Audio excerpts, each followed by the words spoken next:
disparaisse, afin que tu paraisses. Fais de moi un vase d'honneur par lequel tu agis. Oh, esprit de sagesse, esprit de science et de piété. Salut à vous, bienvenue à ce lundi pro. J'espère que cette semaine sera pour vous une semaine de bénédiction professionnelle dans le nom de Jésus de Nazareth. Nous sommes dans la série sur les protocoles ou le protocole du palais. Et nous entrons aujourd'hui dans une série très particulière dans les protocoles du palais sur le secret du roi. C'est une série sur les secrets du roi. Vous voyez, l'un des protocoles du palais, c'est que lorsque vous avez le privilège d'entrer dans un palais, qui est l'endroit où le roi règne. En anglais, on dit kingdom, the domain of the king, the palace. Donc, l'endroit où le roi règne, vous avez le privilège de participer à ces réunions, d'être à sa table, en fait, de participer aux cérémonies officielles et solennelles. Mais le revers de la médaille, c'est que vous avez aussi la possibilité de voir la nudité du roi. Vous avez la possibilité de voir les défauts du roi. Vous avez la possibilité de voir quand sa fermeture éclair n'est pas fermée. Vous avez la possibilité de voir quand il se fâche. Vous pouvez voir, il est fâché avec ses enfants, son épouse et tout. Vous rentrez en fait dans l'intimité du roi.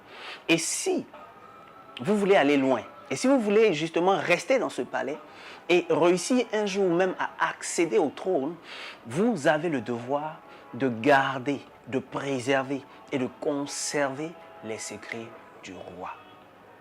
David, dans le palais, se rendait compte qu'à un moment donné, Saül était traumatisé par un esprit. C'est une manière politique de le dire. En fait, à un moment donné, Saül était fou. À un moment donné, Saül bavait. À un moment donné, le roi d'Israël pouvait soulever des habits et mettre sur sa tête. Et il racontait des choses qui n'avaient aucun sens. David voyait cela. David écoutait cela. David était le témoin privilégié de la démence du roi au moment où il jouait de la flûte. Mais David n'est jamais allé publier cela dehors. Il dit, vous savez, votre roi là, il est fou, il faut m'établir comme roi. Lorsque vous voulez aller loin, et lorsque vous voulez que la grâce de Dieu vous fasse prospérer dans votre carrière ou dans vos affaires, vous avez le devoir de savoir conserver et garder les secrets du roi.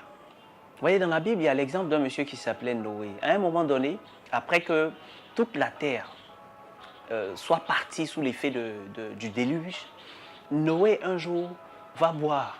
Il va boire au point d'être saoulé. Et tellement il était saoulé, Noé va être dans une certaine nudité.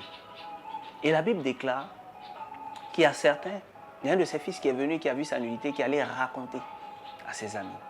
Et ce dernier-là a été frappé de malédiction. Au contraire, ceux qui se sont retournés et qui sont allés couvrir leur père, ceux-là ont été bénis et ont connu de la longévité et ont expérimenté la bénédiction de l'Éternel. Lorsque vous couvrez le roi, vous protégez le roi, vous couvrez et protégez votre destinée et votre gloire. Lorsque vous exposez la nullité du roi, vous exposez, vous enlevez la barricade et la protection qu'il y a sur votre destinée. N'importe quoi et n'importe qui peut vous emporter. Ne prenez pas le risque d'exposer votre destinée en ne gardant pas les secrets du roi auprès de qui Dieu vous a établi. Une prière pour aujourd'hui. Seigneur, merci pour la grâce que tu me fais aujourd'hui d'entendre cette parole. Donne-moi d'être une bonne terre à partir de laquelle tu apprends à savoir garder les secrets des rois auprès de qui je suis, des pères auprès de qui je suis, que ce soit un directeur, mon manager ou